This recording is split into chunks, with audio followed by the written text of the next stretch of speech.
That cold evening, no one expected a rusty metal door to change a life.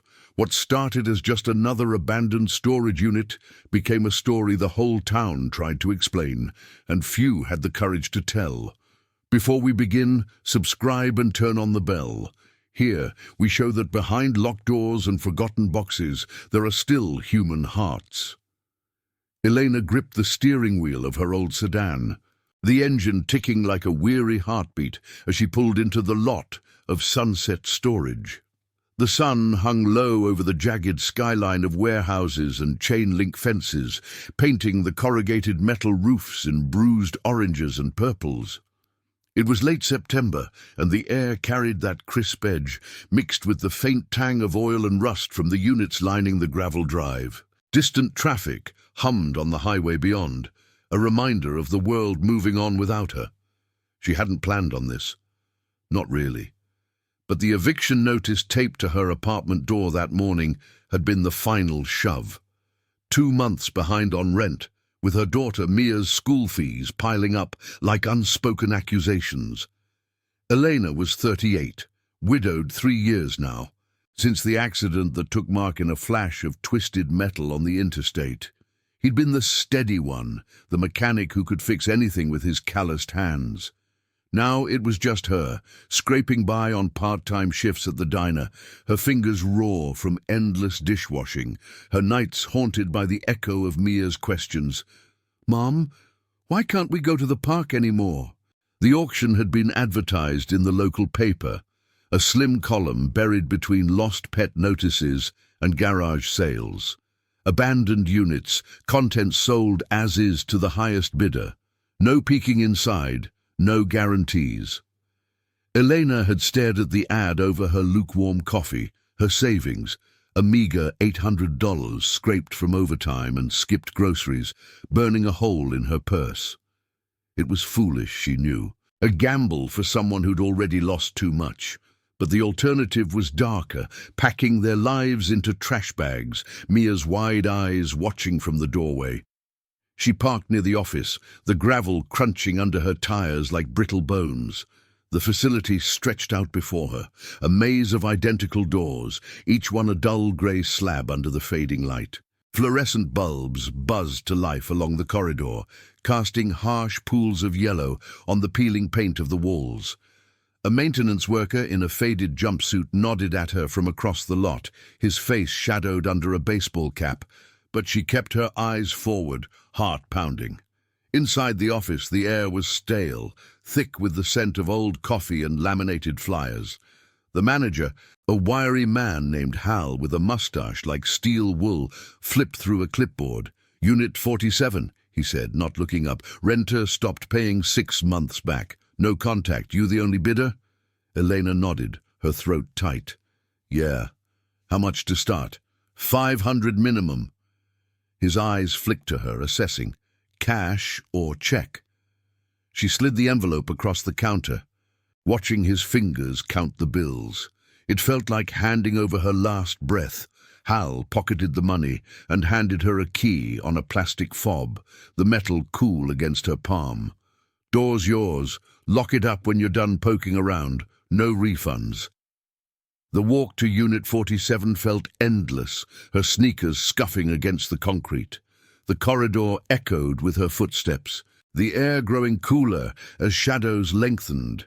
She paused at the door, number 47 etched in faded stencil. The padlock hung heavy, unchallenged for months. Her hand trembled as she inserted the key, the scrape of metal on metal slicing through the quiet. It turned with a reluctant click, and the door groaned open on stiff hinges. Dust motes danced in the sliver of light from the corridor. Elena flicked on her phone's flashlight, the beam cutting through the gloom. The unit was dim, about 10 by 15 feet. The air inside musty, laced with the faint metallic bite of neglect. Stacks of cardboard boxes lined one wall, taped shut and sagging. A few chairs, upholstered in cracked vinyl, sat haphazardly in the corner, but her eyes snagged on the center of the space. A giant sealed box, dominating the floor like a monolith. It was wooden, reinforced with metal bands, easily 6 feet long and 4 feet high, padlocked at both ends. No labels, no markings, just that imposing bulk, shrouded in a thin film of dust. She stepped inside, the concrete cold under her shoes. The beam of her light played over the box, tracing the rough grain of the wood, the rusted edges of the locks. It didn't look like furniture or junk, too deliberate, too contained. Her pulse quickened. What could someone hide in something like that? Tools? Family heirlooms? Or worse, something that shouldn't see the light? Elena reached out, her fingers brushing the wood. It was solid, unyielding, with a faint chill seeping through. She tugged at one lock experimentally, but it held fast. A shiver ran down her spine, not from the cold, but from the weight of it all. This unit, this box, it was hers now, bought with her last hope. But opening it felt like crossing a line she couldn't uncross. She backed out, relocking the door with hands that shook. The sun had dipped below the roofs now, leaving the lot in twilight. Driving home, the highway lights blurring past, Elena's mind raced. Mia would be with the neighbor, waiting with her homework and that hopeful smile. But tonight, as she lay in the dim apartment, the giant box loomed in her thoughts. Was it salvation, a forgotten collection of valuables she could sell? Or a curse, some abandoned mess that would drag her under? She stared at the ceiling, the unpaid bills fanned on the kitchen table like accusations. Mark's photo watched from the mantel, his easy grin a ghost. What would he say? Take the risk, Elle. We've got nothing to lose. But they did. Mia, their fragile life. The fear twisted in her gut, mingling with a spark of something else. Hope, desperation. By morning, she knew she'd go back. The door was open now, and whatever lay behind it couldn't stay sealed forever. The morning light filtered through the thin curtains of Elena's apartment, casting long shadows across the cluttered kitchen table. She hadn't slept much, her mind replaying the image of that wooden monolith in the storage unit, the way the dust clung to its edges like a shroud, the unyielding heft of the locks under her fingers. Mia had chattered through breakfast about a school project on explorers, her small hands waving a crayon-drawn map. But Elena's responses had been distant, her coffee growing cold untouched. "You okay, Mom?" Mia had asked, those big brown eyes, Mark's eyes, searching her face. Elena had forced a smile, ruffling her daughter's hair. "Just tired, kiddo. Big day ahead." She dropped Mia at school, the kiss on her forehead a ritual that anchored her, then drove back to Sunset Storage. The sky was overcast now, a flat grey that pressed down on the industrial sprawl, muting the colours of the units to a dull monochrome. The gravel lot crunched under her tyres as she parked closer this time near Unit 47. The air smelled of damp earth and faint exhaust. The highway's hum a low thrum in the distance. Fluorescent lights buzzed faintly even in daylight, their glow seeping under the corridor's eaves like pale ghosts.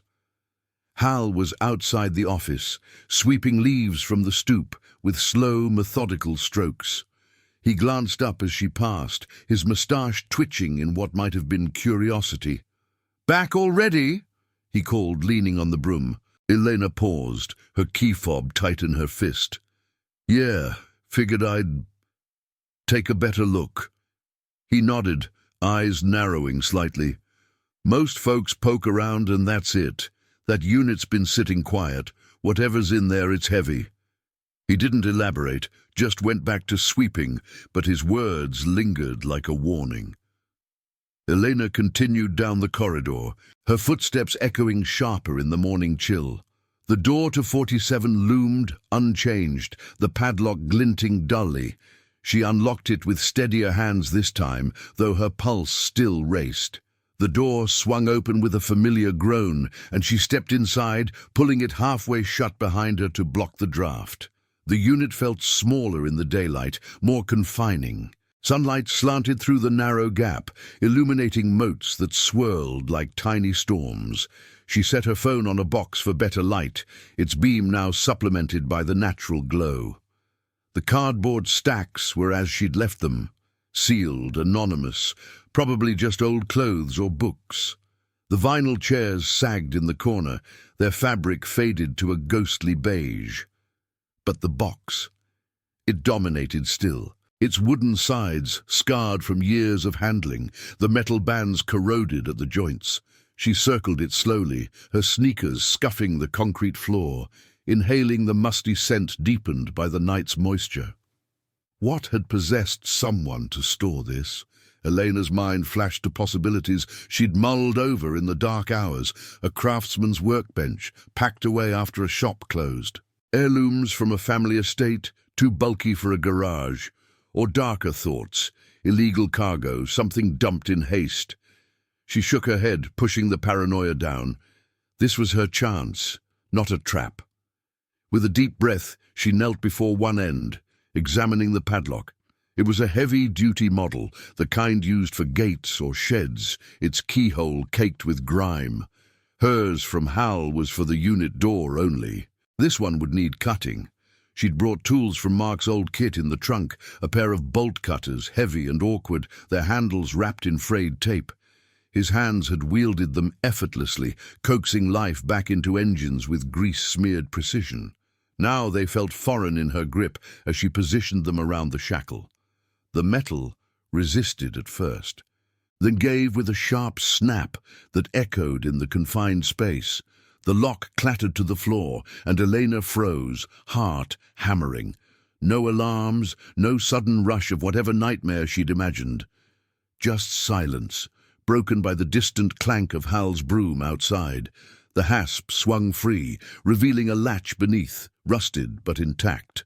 Her fingers, calloused from diner shifts, trembled as she pried it open. The lid creaked upward, hinges protesting like old bones. A wave of cooler air escaped, carrying a faint, unfamiliar odor, something earthy, mixed with the sharp tang of preservatives, like old leather and chemicals. She leaned in, peering into the shadows.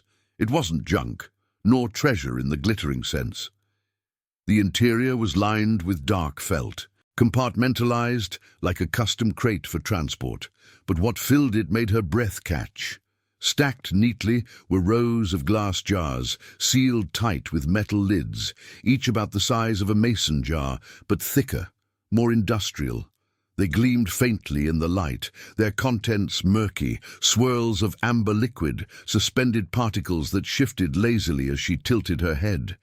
Labels were faded, but she made out fragments. Specimen No. 14, preservative solution, handwritten in precise script. Dozens of them, maybe 100, cradled in foam padding to prevent shifting. Eleanor's stomach twisted. Specimens. This wasn't a hobbyist's collection. It felt clinical, medical. She reached for one gingerly, lifting it free. The jar was heavier than expected, cool glass warming in her palm. Inside, floating in the viscous fluid, was something organic, a coiled shape, pale and elongated, like a preserved organ or tissue sample. Her hand shook, nearly dropping it. What the hell was this? A lab's discarded experiments? Stolen from a hospital? The thought of biohazards, of contamination, sent a chill racing up her spine. She set it back carefully, wiping her hand on her jeans as if that could erase the unease. Further in, beneath the jars, were file boxes, lids askew from the journey. She pulled one out, dust puffing into the air. Papers inside, yellowed forms, diagrams, notes in the same meticulous handwriting. Project Echo, one header read, followed by dates from 5 years ago. References to viability testing and ethical review pending. Elena's eyes scanned faster, a knot forming in her throat. Signatures at the bottom. Dr. Harlan Voss, Ph.D. A university letterhead, blurred but recognizable. Some research institute upstate.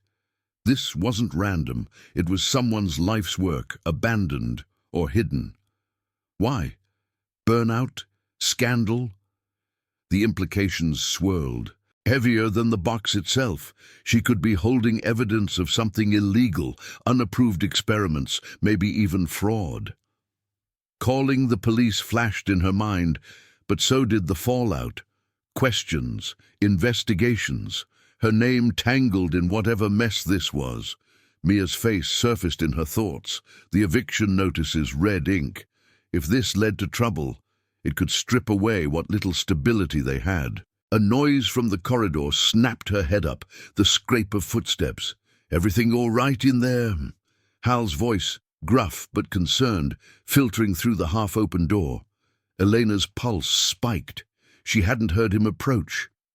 "Yeah," she called back, voice steadier than she felt. "Just sorting through." He poked his head in, eyes widening at the open box. "Jesus, what is that?" He stepped closer, wiping his hands on his jumpsuit, the scent of sweat and motor oil trailing him. Hal wasn't much older than her, lines etched deep from years in the sun. But his gaze was sharp, appraising. "Looks like some kind of science project gone wrong." Elena stood, closing the lid halfway, her mind racing. "I don't know. Jars. Papers. Feels off." She hesitated, then added, "You ever see anything like this before?" He scratched his chin, glancing at the crate. "Once, years back. Guy stored lab gear, said it was from a startup that folded. But this smells like trouble. You thinking of calling someone?" The question hung, moral weight pressing down. Elena met his eyes, seeing her own uncertainty reflected. Not yet, she thought. Not until she understood. Maybe. Help me get this lid back down? As they worked, the unit's air thickened with unspoken questions. The box no longer just an object, but a door to secrets that could shatter or save. Hal's calloused hands gripped the edge of the lid, helping Elena secure it with a makeshift latch from the unit's scattered hardware, a bent wire and a spare hasp she'd found in one of the cardboard boxes. The wood thudded shut, sealing away the jars and their eerie contents, but the image lingered in her mind, those suspended shapes, pale and unnatural, floating like accusations in their amber prisons. The air in the unit hung heavy now, laced with the chemical tang that had wafted out, mixing with the ever-present dust and rust. Outside, the overcast sky had darkened further, threatening rain, and the fluorescent lights in the corridor flickered to life prematurely, their buzz a low drone that set her teeth on edge. "Thanks," Elena murmured, stepping back, her arms crossed tight over her chest, as if to hold herself together. Hal straightened, wiping sweat from his brow with the back of his sleeve, his jumpsuit stained with grease from whatever maintenance he'd been doing. He was in his mid-40s, she guessed, with a quiet steadiness that came from years of fixing what others broke. Leaky roofs, jammed locks, lives that drifted into storage and never came out. "No problem," he said, his voice gravelly. "But seriously, that stuff, you sure you want to mess with it?"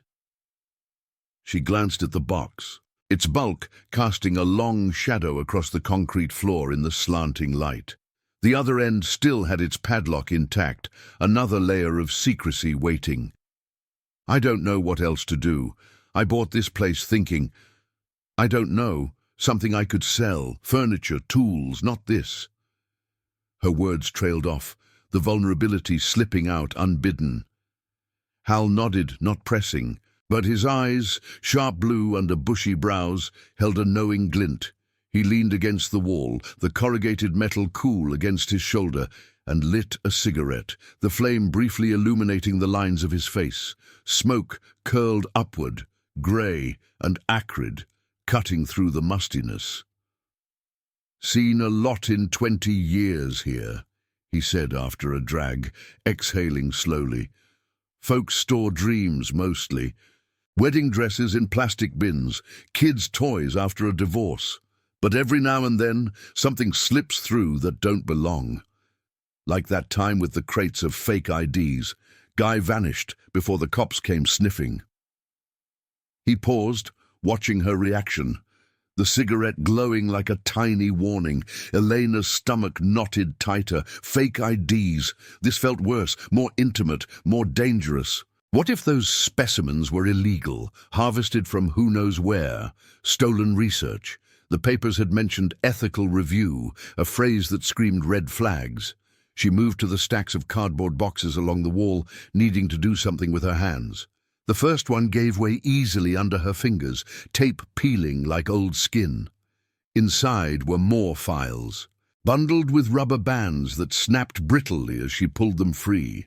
Diagrams of cellular structures, charts with arrows pointing to viability rates, and anomaly clusters. Notes in the margins.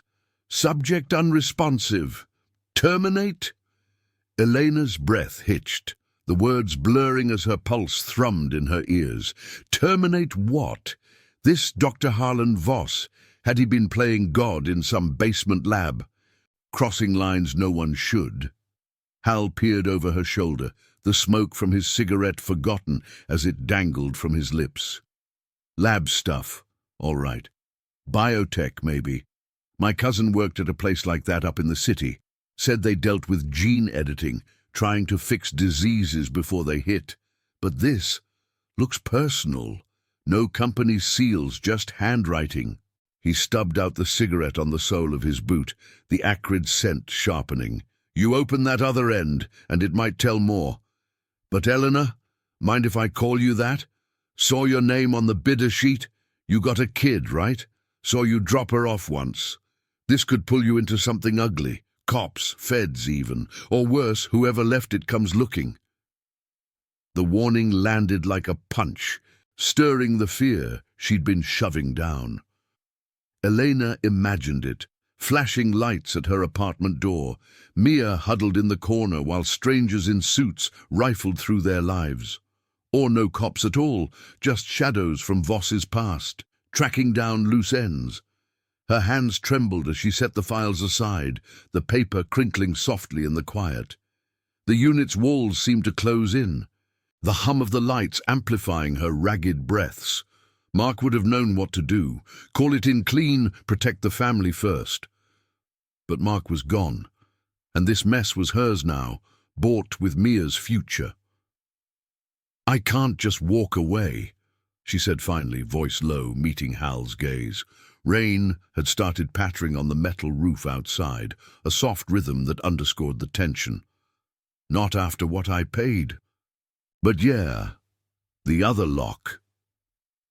She retrieved the bolt cutters from where she'd left them, the tool, heavy, an echo of Mark's ghost.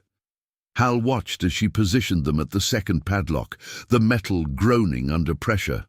It snapped with a sharper crack this time, reverberating like a gunshot in the confined space. The hasp fell away, and together they lifted the end panel, hinges creaking in protest. More jars, similar to the first batch, but these held smaller vials nestled in racks. Tiny glass tubes with colorful liquids, labeled with codes like Echo Alpha and dates trailing off 2 years ago. Beneath them, a laptop, battered and caked in dust, its screen cracked but intact. Eleanor's fingers hovered over the power button, hesitation rooting her in place. What if it held passwords, emails, proof of crimes? Hal placed a hand on her shoulder, gentle but firm. Easy. Plug it in at home, away from here. But think it through. You call the cops now, it's all gone. Unit, contents, you're shot at something better. Wait, dig a little, find the story. Might be Voss skipped town, left this for dead. Could be worth something legal. Patents, research rights. Odi, his words were a lifeline, grounded advice from someone who'd seen the underbelly of abandonment. Elena nodded, closing the panel, the rain now a steady drum outside. Fear coiled in her chest, but so did a flicker of resolve. This wasn't just junk. It was a puzzle, a chance to uncover truth before deciding its fate. As they secured the box and stepped out into the downpour, Water sluicing off the eaves, Elena locked the door with a finality that belied the storm inside her. Hal lingered by his truck, offering a nod. "Doors always open at the office if you need to talk. Seen too many folks go it alone." Driving home through the blurring windshield, Mia's school pickup looming, Elena's mind raced with possibilities. Danger, yes, but also redemption. The box wasn't a curse yet. It was a crossroads, and for the first time in years, choosing the right path felt like fighting back. Comment where you're watching from. I want to know how far these stories of courage in forgotten places can travel. The rain had eased to a drizzle by the time Elena pulled into her apartment complex, the wipers slapping rhythmically against the windshield like a metronome counting her doubts. Mia bounded out of after-school care, her backpack slung low, cheeks flushed from recess games she chatted about without pause. "Mom, we made volcanoes today, with baking soda and that fizzy stuff."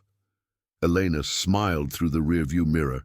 Her daughter's energy a balm against the chill settling in her bones, but her mind was elsewhere, back in the unit with the weight of those jars and the laptop tucked in a duffel bag at her feet.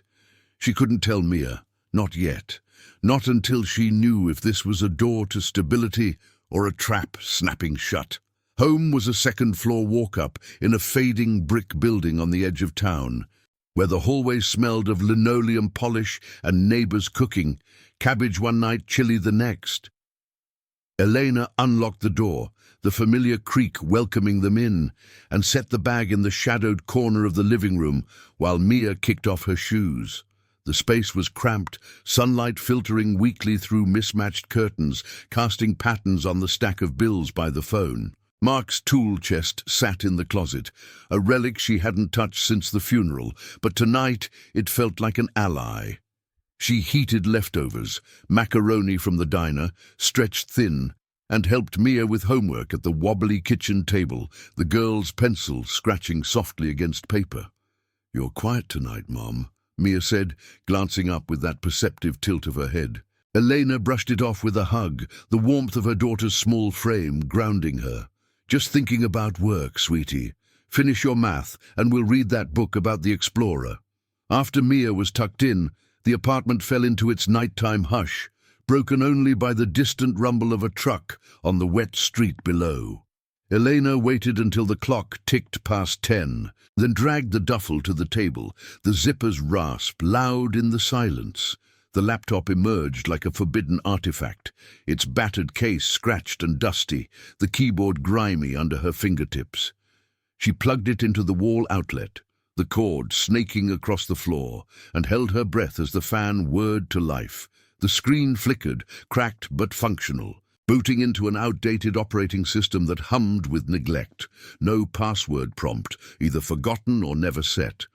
Luck or carelessness from its owner. Files bloomed across the desktop, folders labeled Echo Data, Trial Logs, Correspondence. Elena clicked the first, her heart thudding against her ribs. The room's single lamp casting a warm glow that felt mocking against the cold screen light. Spreadsheets opened, columns of numbers tracking growth rates and mutation indicators, graphs spiking erratically like heart monitors in distress. Images followed, blurry photos of Petri dishes, tissue samples under microscopes, the same pale, coiled forms she'd seen in the jars, magnified to reveal intricate, vein-like patterns. Project Echo, Regenerative Tissue Viability, a header read, dated back to 2018. Voss's notes interspersed, initial trials promising, human stem cells responding to synthetic scaffold, funding secured from private donor, ethical concerns noted, but potential for organ repair outweighs. She leaned back, rubbing her eyes, the scent of cooling macaroni lingering faintly. Organ repair? It sounded noble, almost hopeful, a way to mend what life broke, like the accident that stole Mark. But the deeper she scrolled, the cracks appeared. Emails to a colleague. "Harlan, the anomalies are increasing, those clusters. They're not stabilizing. We need to halt before IRB catches wind. Replies from Voss, curt and defensive. Push forward. The donors invested. Viability at 87%. This could change everything. Then, a chain from 2 years ago, tone shifting. Resignation effective immediately. Data archived. Do not contact. No explanation. Just silence after. Elena's mouth went dry, the implications uncoiling like those specimens in their fluid graves. This wasn't just research, it was a runaway train. Abandoned mid-derailment. What if those anomalies were dangerous? Failed experiments that could harm if mishandled? Bio-waste, illegal without permits? She imagined headlines. Single mother uncovers mad scientist's lair. Or worse, no headlines. Just quiet men in suits showing up at her door, demanding the box, Mia's future collateral in some corporate cover-up. Her hands hovered over the keyboard, tempted to search Voss's name, but fear clamped down. Instead, she powered off, sliding the laptop back into the bag, the room spinning slightly as she stood. Sleep evaded her again, the ceiling fan's lazy whirl mirroring her thoughts, until dawn crept in, grey and unforgiving. By mid-morning, after dropping Mia at school with promises of pizza night, Elena was back at Sunset Storage, the lot slick from overnight rain, puddles reflecting the overcast sky like shattered mirrors. The air smelled of wet asphalt and pine cleaner from the corridor, the fluorescent buzz subdued in the daylight. Hal was in the office, hunched over a ledger, coffee steaming in a chipped mug. He looked up as she entered, the bell above the door jingling softly. "Couldn't stay away, huh?" His tone was light, but his eyes searched her face, reading the shadows under them. She set the duffel on the counter, the thud echoing her exhaustion. Found more. Laptop, notes about, experiments, stem cells, mutations. Guy named Voss quit suddenly, left it all. The words tumbled out, raw and halting, the office's stale air thickening with her confession. Hal pushed his mug aside, gesturing her to a worn chair. "Sit. Sounds like biotech gone sideways." "My cousin mentioned him. He bailed from a lab like that. Said the pressure cooked folks. Deadlines, money men pushing boundaries. Voss might have cracked. Stashed it here to hide from blowback." Eleanor nodded, fingers tracing the duffel strap, the leather worn smooth. "What if it's contaminated? Or stolen? I can't sell jars of whatever that is." The fear crested hot and sharp, visions of quarantines and courtrooms flashing. Hal leaned forward, elbows on the desk, his presence steady like an anchor in fog. "First, don't panic. We inventory quiet-like. No rushing to cops. They seize everything, auction it off, you get zilch. But ignoring it? That eats you alive. I've seen it. Folks pretend, then it festers." He paused, glancing out the window at the row of units, their doors silent sentinels. "Help me check the rest of your place today. Boxes, chairs, might be clues. Then we decide, together." Relief flickered, unexpected and warm, in the knot of her chest. Hal wasn't family, not even a friend yet, but his offer felt like one. A mirror to her isolation, guiding without judgment. They walked to Unit 47 under the steady drip from the eaves, the gravel soft underfoot. Unlocking the door released the musty breath of the space, the box looming unchanged, its secrets sealed once more. As they sifted through the remaining cardboard, ledgers of expenses, faded photos of Voss in a white coat, smiling beside equipment that screamed high-stakes science, Elena's resolve hardened.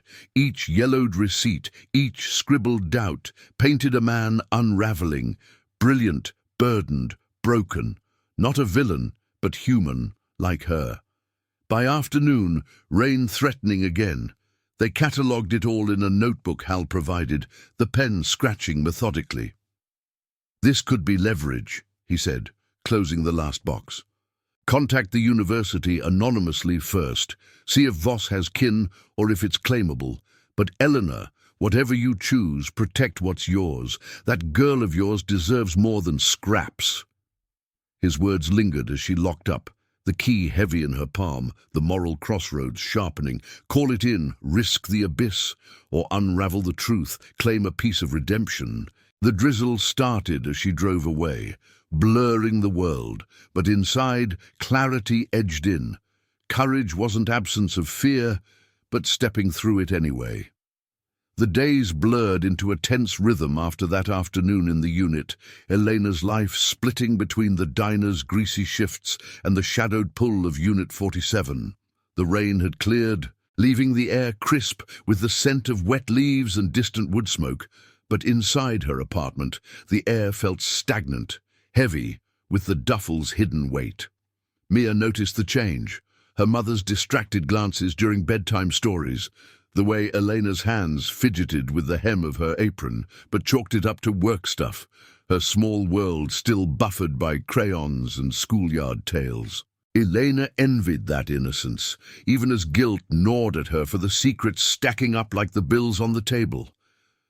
That evening, after tucking Mia in with a kiss that lingered too long, Elena pulled the laptop to the kitchen counter, the single bulb overhead casting stark shadows across its cracked screen.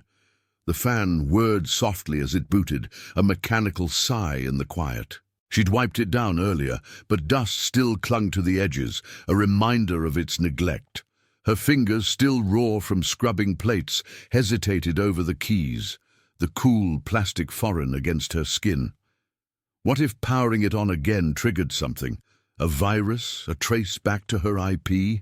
Paranoia, she told herself, but the fear was real, coiling tight in her chest like the specimens in their jars. She started with the correspondence folder this time, emails threading back like an unraveling tapestry. Voss's inbox was a digital graveyard, polite queries from university admins about grant reports, increasingly sharp follow-ups from a venture capitalist named Ellis Grant. Harlan, viability data overdue. Donor expects results, 87%, isn't cutting it with anomalies at 12%. Eleanor's eyes widened, the words blurring under the lamp's glare. Anomalies. The notes had hinted at mutations, uncontrolled growths in the tissue samples, cells that didn't regenerate as planned but twisted, aggressive. One attachment, a scanned lab report, detailed unstable proliferation, with photos of samples bloating under microscopes, edges fraying like infected wounds. Her stomach turned, the faint smell of leftover dinner turning sour in her nose. This wasn't healing, it was hubris gone wrong, a project teetering on the edge of something unethical, maybe criminal. Deeper in, a personal thread emerged, emails to a woman named Clara Voss, subject lines softening from project update to I can't do this anymore. Clara, the dreams are back. Those failures in the incubator. It's like they're alive, watching. We need to stop. The replies were sparse, worried. Harlan, come home, the kids ask about you. Sell the equipment if you have to. Don't let it consume you. Kids. A family fractured by this obsession. Elena leaned back, the chair creaking under her, Mark's photo on the fridge catching her eye. His steady gaze, a silent judgment. How many nights had he worked late on engines, coming home exhausted but whole? Voss had lost himself in the lab, abandoning not just the project but his life. The unit wasn't storage, it was exile, a tomb for unfinished sins. She searched his name next. The browser's glow harsh in the dim kitchen, her pulse a steady thrum in her ears. Obituaries popped first. Harlan Voss, 52, passed suddenly in a car accident 2 years prior, upstate highway, no details beyond mechanical failure. Eleanor's breath caught, the echo of Mark's end, a cruel parallel. No mention of the project, just a brief note on his contributions to regenerative medicine. But forums whispered more, a biotech subreddit thread, anonymous posts about Echo's fallout. Voss bailed after anomalies spiked, rumors of animal testing gone south, donors pulling out, gear vanished, probably pawned. Another, heard the wife selling off his stuff quietly, avoid if it's lab crap, regs are tight. The screen door rattled in the breeze outside, pulling her from the spiral. Clara Voss, alive, grieving, perhaps desperate. Elena's mind raced. Contact her. Return the box anonymously. Or claim it, sift for value in the data, patents buried in those files, could fund Mia's tuition, a real home. But the risk loomed, dark and immediate. If the anomalies were hazardous, mishandling could endanger them all. Quarantine suits, hazmat teams, her name in reports. She powered down, the fan's whine fading to silence, and buried her face in her hands. The table's scarred wood cool against her elbows. Tears pricked, hot and unbidden. Not just fear, but a weary anger at the world's cruelties, piling one loss on another. Morning brought Hal's truck rumbling into the lot as Eleanor arrived, the sun breaking through clouds in pale shafts that glinted off the unit doors. The air smelled of fresh coffee from the office, mingling with the earthy damp of puddled gravel. He was waiting by 47, toolbox in hand, his jumpsuit zipped against the chill. "Figured you'd show," he said, no preamble, handing her a thermos, black, strong, the steam curling like a question. They unlocked the door together, the scrape of the key a ritual now, the unit's musty breath greeting them like an old acquaintance. Elena recounted the laptop's revelations over the steaming mug, her voice low, the words measured as they sifted the remaining boxes, empty now of their papers, but heavy with implication. A faded ID badge for Voss, photo of a man with haunted eyes, a notebook crammed with frantic sketches of cellular diagrams, margins filled with pleas. End it. For Clara. Hal listened, perched on one of the vinyl chairs, its cracked seat sighing under him. The fluorescent hum overhead buzzed faintly, syncing with the distant highway drone. "Sounds like he was drowning," Hal said finally, rubbing his jaw, stubble rasping. "My brother went the same way, obsessed with fixing boats, lost the shop, the marriage, left a garage full of half-built hulls. Family burned it all, couldn't face the ghost." His story hung between them, a bridge of shared ache, the office clock ticking faintly from down the corridor. Elena met his gaze, the blue eyes steady, offering not pity but understanding, a mirror to her own unraveling edges. "So what now?" she asked, setting the thermos down, the metal clinking softly. "I found an address for Clara in the emails. Small town, 2 hours north. Could drive up, drop a note, or call the university, see if they want the data, but if it's tainted, if those jars are waste—" Hal stood, pacing the concrete, his boots echoing dully. "Morals simple, truth first. Document it all, photos, logs, then reach out clean. Lawyer up if you can swing a free consult from legal aid. I've got a buddy, retired cop, knows the regs on this stuff. No heroes, just steps." He paused at the box, its wooden bulk silent, the metal bands glinting like restraints. "But Elena, walking away, that's not you. Seen it in your eyes since day one, that fight for your girl. This could be leverage, not a noose. Sell the tech rights legal-like, or return it whole, get a finder's fee. Either way, you choose with open eyes." The words settled, a quiet anchor in the rising tide of her doubts. They spent the afternoon photographing the contents, jar labels, file headers, the cameras clicked mechanical, dispassionate, but each snap chipped at the fear, replacing it with purpose. Outside, the sun climbed higher, warming the air, the chain-link fence rattling in a breeze that carried hints of autumn leaves. As they locked up, Hal's hand brushed her shoulder briefly, a gesture of solidarity, not intrusion. "Tomorrow, we call my buddy.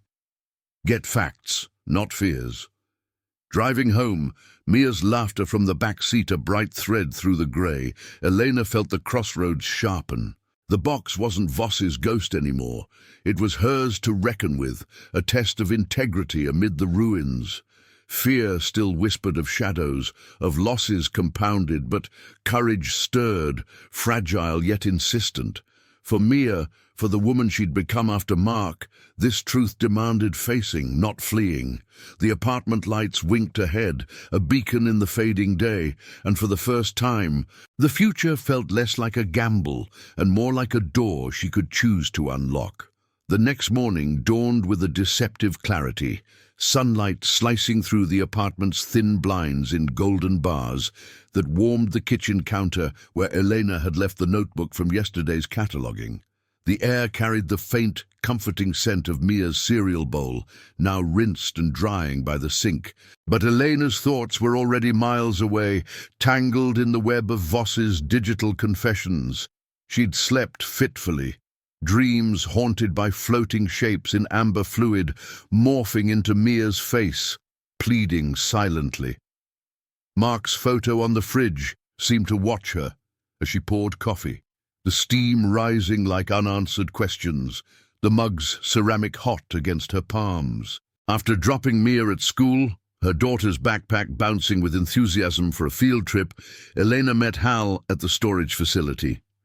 His truck was parked crookedly near the office, toolbox open in the bed, tools glinting under the morning haze. The lot was quiet, save for the distant hum of traffic and the occasional drip from last night's eaves, the asphalt still cool and damp. Hal waved her over, his face shadowed by the bill of his cap, a manila folder tucked under his arm. "Buddy came through," he said without preamble, his voice low as they walked the gravel path to Unit 47, boots crunching in sync. "Retired cop, name's Ray, knows biotech regs inside out. Says this echo stuff rings bells. Small scandal a few years back. Private funding for stem cell work that skirted FDA lines. No charges, but Voss's name was whispered. Died clean. Accident like you said. But his widow, she's out there, scraping by." Eleanor's key turned in the lock with a familiar scrape, the door groaning open to release the unit's musty exhale, dust, old paper, and that underlying chemical bite from the box. They stepped inside. The concrete floor echoing their movements, fluorescent lights buzzing faintly overhead, despite the daylight seeping through the gap.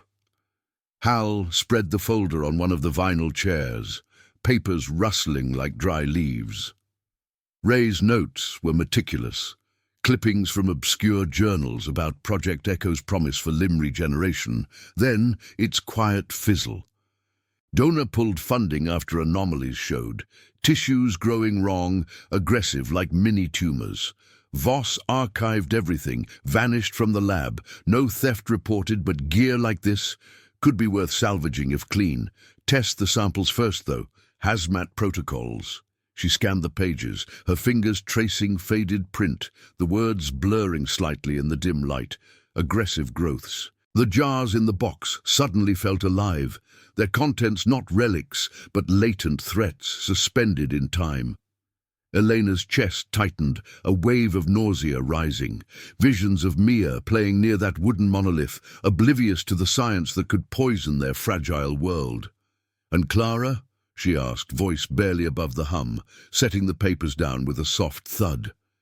Hal leaned against the wall, arms crossed, the metal cool behind him. "Address matches what you found. Small place north, near the university town. Teaches piano lessons now from what Ray dug up. Kids in school, boy and girl, teens. She's not talking about Harlan's work, but neighbors say she sold off his car, some tools. This box might be the last piece she doesn't know about." He paused, eyes meeting hers, steady and unyielding.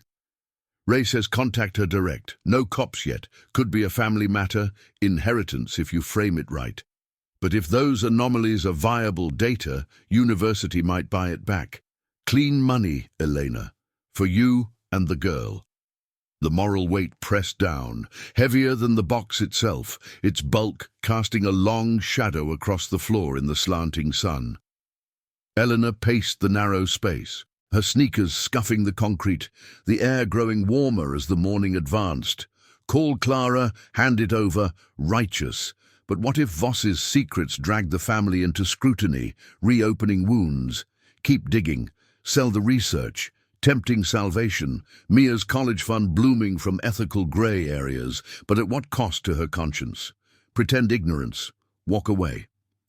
That path whispered easiest. But it echoed Mark's accident reports, the official mechanical failure that hid the real grief, the nights she'd screamed into pillows. No more hiding. Not for her daughter. She stopped at the box, hand resting on its rough wood, the grain biting into her skin like a reminder. "I need to see it all," she said finally, resolve hardening in her voice. "Open the side panels. There might be more compartments."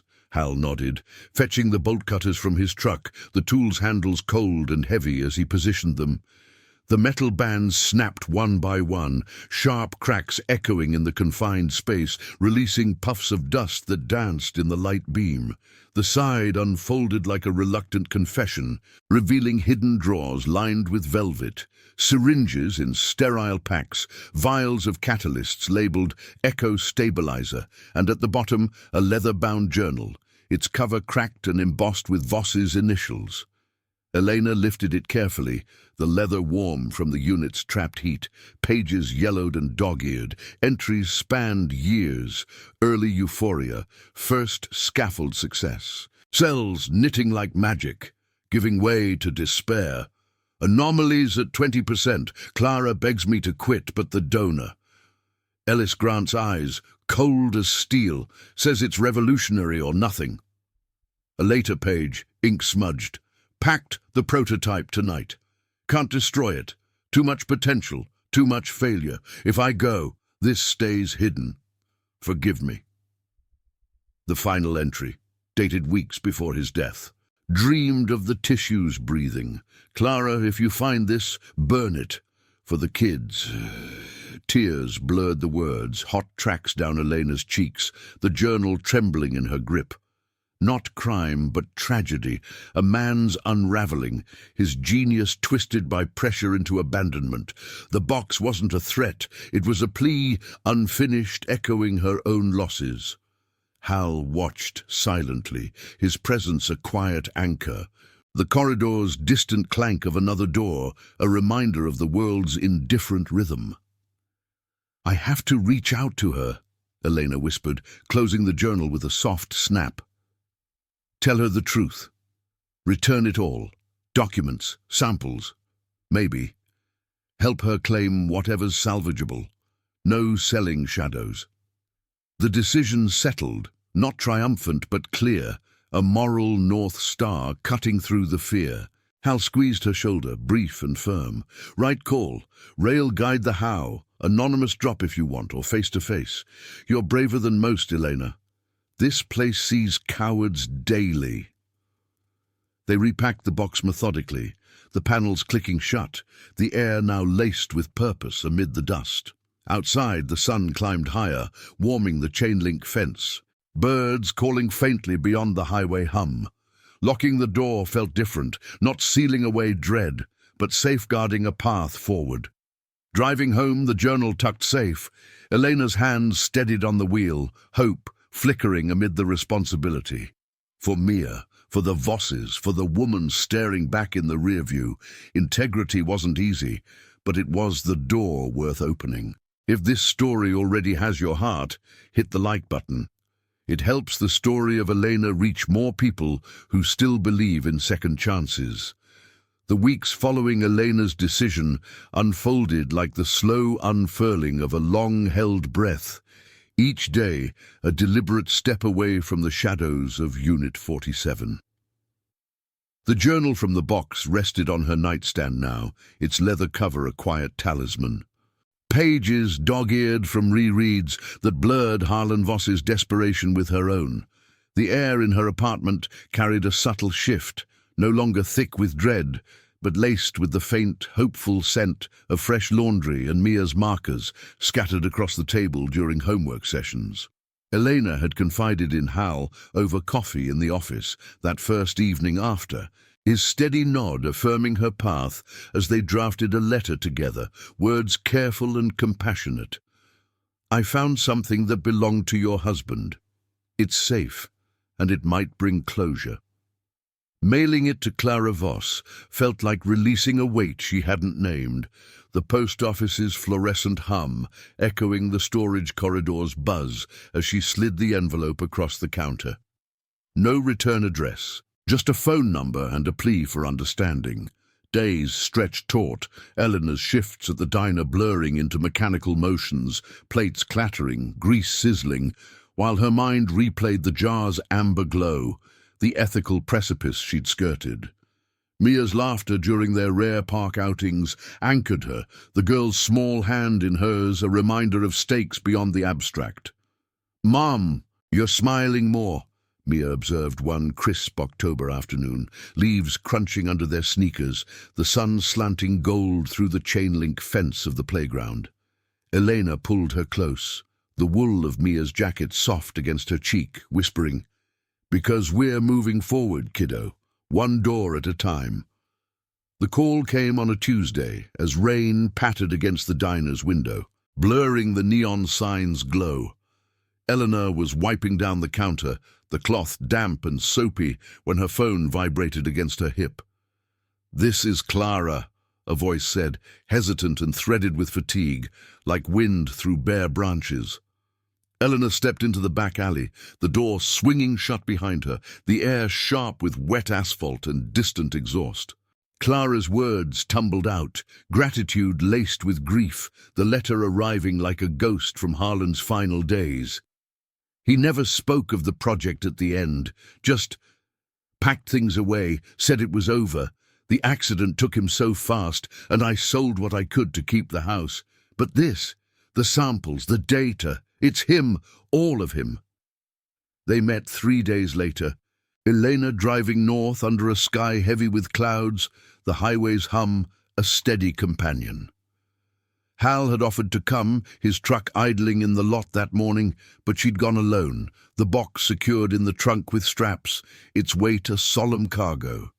Clara's home was a modest rancher on a quiet street, porch light flickering even in daylight, the scent of baking bread wafting as she opened the door. She was Elena's age, perhaps, with Harlan's eyes in a face etched by quiet endurance, hair pulled back, hands flour-dusted from piano lessons interrupted. 2 teenagers hovered in the background, curious but withdrawn, the house filled with the soft clatter of life resuming. Unloading the box together, in the garage's dim light where tools hung like forgotten memories, felt ritualistic. The wood creaked as they pried the panels, jars glinting under a bare bulb, the chemical tang rising faint but familiar.